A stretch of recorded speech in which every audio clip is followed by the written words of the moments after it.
राधे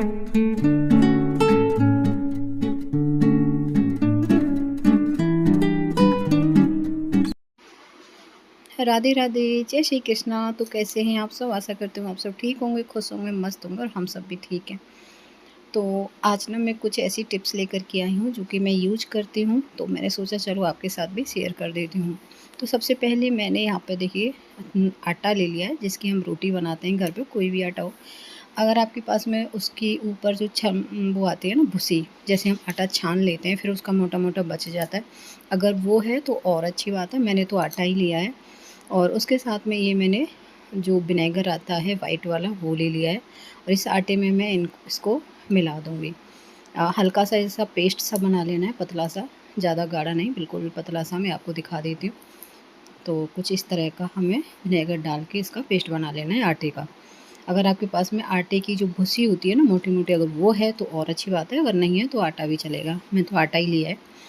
तो हमें इससे करने हैं पीतल के बर्तन हो चाहे तांबे के बर्तन हो, साफ़ करने।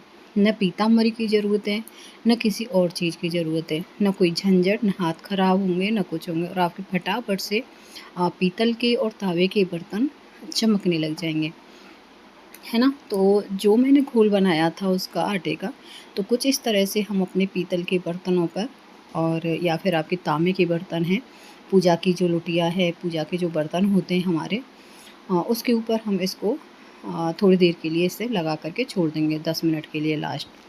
ठीक है। तो देखिए मैंने सारे बर्तनों पे 8-10 मिनट के लिए इन्हें छोड़ दूँगी और उसके बाद जो भी हम साबुन यूज करते हैं, मतलब जब हम बर्तन साफ़ करते हैं उसके लिए आप विम बार हो या कोई भी हो, वो साबुन ले लीजिए। मेरे पास में विम बार है और हल्का सा मैं इसके ऊपर पानी डालूँगी कि आटा है वो हल्का सा सूख सा गया था, 8-10 मिनट हो गई थी। तो अब हम एक जूना ले लेंगे और जूना से रगड़ देंगे। मेरी ना आज उँगली में लग रही है तो मैं ज़्यादा मतलब इसको अच्छे से नहीं रगड़ पा रही थी।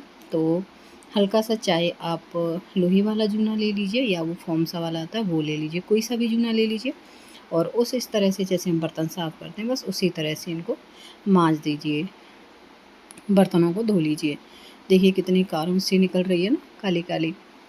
तो इस तरह से आपको ना देखो आपके हाथ ख़राब होने वाले आटे से और विनेगर से, और ना ही कोई ऐसी बाहर से चीज़ लानी पड़ी, क्योंकि विनेगर हर किचन में मिलेगा, सबके घर में किचन में मिलता है विनेगर।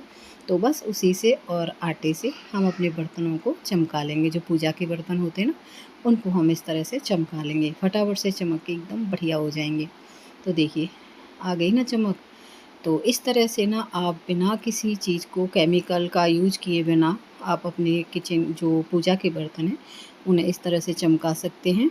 ये बहुत ही काम की टिप्स है, मेरे लिए तो बहुत यूज़फुल है। अगर आपको यूज़फुल लगी है, आपको ये अच्छी लगी है तो वीडियो को लाइक ज़रूर कर दीजिएगा, ठीक है।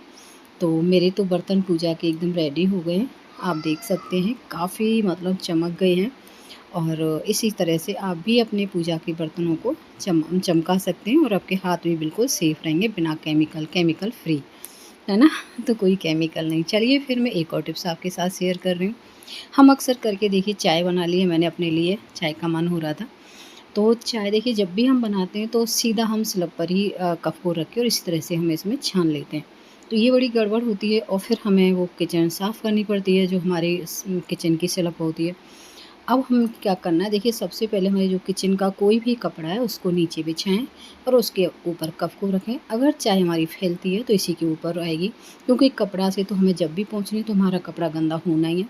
तो इससे अच्छा है कि आपको थोड़ा टाइम भी बचेगा और आपकी स्लब बिल्कुल साफ़ रहेगी। तो ये आइडिया आपको कैसा लगा? ठीक है। अब चलते हैं हम तीसरे आइडिया की तरफ।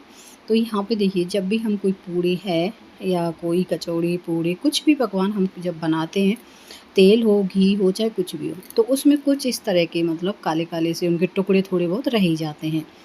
और अगर हम सीधा सीधा इस बोतल में कर देंगे तो ये ना बहुत गंदा लगता है, दोबारा यूज करने का मन नहीं करता है। तो इसको इस तरह से आप बोतल में छान करके करिए, तो जिससे कि आपको देखने में भी दोबारा यूज करने में कोई प्रॉब्लम नहीं होगी और देखने में भी बोतल एकदम साफ़ सुथरी लगेगी। तो ये गंदगी सारी हमारी चलनी में रह जाएगी, है ना। तो हमेशा इस चीज़ का ध्यान रखें। और देखिए जो बोतल थी मेरी, ये गुड़िया की मैंने पहले भी बताई थी, गुड़िया पानी के लिए लाई थी अपने लिए पीने के लिए, तो अब वो यूज़ नहीं करती है, तो मैंने इसको अच्छे से साफ़ करके यहाँ पे यूज़ कर लिया। एक ये कॉम्प्लान के डिब्बे के साथ आई थी, वो मैंने तेल के लिए यूज़ कर ली, जो मस्टर्ड ऑयल होता है, सरसों का तेल होता है। तो ये मेरी दोनों चीज़ें फ्री की हो गई और बहुत काम की चीज़ है। तो चलिए मैं एक चीज़ और दिखा रही हूँ। जी देखिए, जो मेरे करवा चौथ का ये जो करवा रखा रहता है ना, बड़ा सुंदर सा है, इस पे डिज़ाइन बहुत प्यारी लग रही है, फेंकने को मन ही नहीं किया। तो इसमें मैंने थोड़ा सा पानी भर दिया और कुछ तोड़ लाई मैं, जो मनी प्लांट के पत्ते नहीं, ऊपर की डाली सी तोड़ लाई थी, तो उसी को मैंने 2-3 टुकड़े करके और इसमें डाल दिए और रख दिया अपनी किचन में। इससे ना बड़ा प्यारा सा लुक आ गया मेरी किचन का, है ना। और जब भी आप कोई भी काम करिए, स्लैब पे कपड़ा बिछा कर के करिए, जिससे कि आप कोई भी चीज़ इसके ऊपर मतलब करेंगे तो वो इसी के ऊपर गिरेगी और आपका काउंटर बिल्कुल साफ़ रहेगा, स्लैब आपकी बिल्कुल साफ़ रहेगी। आपका टाइम भी बचेगा और आपकी टेंशन भी कम होगी क्योंकि बार-बार साफ़ करना बड़ा मुश्किल हो जाता है। चलिए तो फिर एक और टिप्स बताती हूँ आपको। यहाँ पे मैं पनीर लेकर के आई थी। आज मुझे पनीर बनाना नहीं था, कल बनाना था। तो इसको अगर हम सीधा-सीधा इसी तरह से फ्रिज में रख देते हैं ना, तो ये पीला-पीला सा पड़ जाता है और ख़राब भी बहुत जल्दी हो जाता है।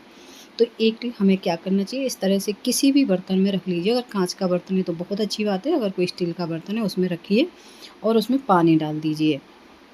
पानी डाल के उसको ढक दीजिए, ढक के अपने आप फ्रिज में रख दीजिए इसे। आपका पनीर कई दिन तक ख़राब नहीं होगा, है ना। तो ये वाली टिप्स भी बहुत यूज़फुल है, बहुत अच्छी है, मेरे लिए तो बहुत यूज़फुल है। आप भी मुझे कमेंट करके ज़रूर बताइएगा, ठीक है। इनमें से आपको कौन सी टिप्स अच्छी लग रही हैं? अगर आपको कोई भी आपके लिए यूज़फुल है, आपके काम आने वाली है, तो मेरी वीडियो को लाइक ज़रूर कीजिएगा।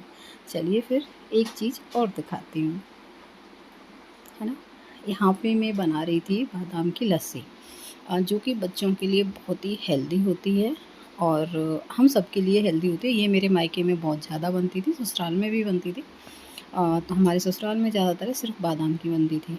तो यहाँ पे देखिए मैंने कुछ काली मिर्च ले ली है, थोड़ी सी 1 डेढ़ चम्मच मैंने सौंफ ले ली है और बादाम ले लिया, इनको मैंने भिगो दिया है। देखिए कुछ इस तरह से, है ना। इसमें पानी डाल के हम रख देंगे शाम के टाइम, मतलब 7-8 घंटे के लिए हमें इन्हें भिगोना है। चाहे तो आप सुबह भिगोते हो तो शाम को, अगर आपको सुबह लस्सी पीनी है बादाम की, लेकिन सुबह-सुबह ज़्यादा अच्छी रहती है ये, तो मैं इनको शाम को ही भिगो के छोड़ दूँगी। तो यहाँ पे शाम को टाइम मैंने भिगो दिए थे और इसे ढक कर के रख दूँगी पूरी नाइट के लिए।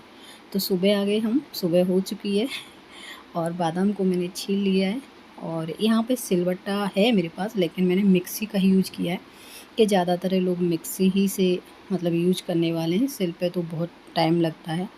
तो यहाँ पे मैंने थोड़ा सा पानी डाल लिया या दूध डाल लीजिए और उसको मैंने बिल्कुल बारीक पीस लिया है।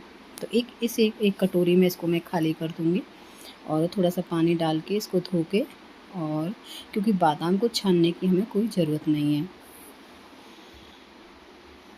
तो इसको मैं धो के पूरे बादाम को एक कटोरी में सबको डाल दूँगी।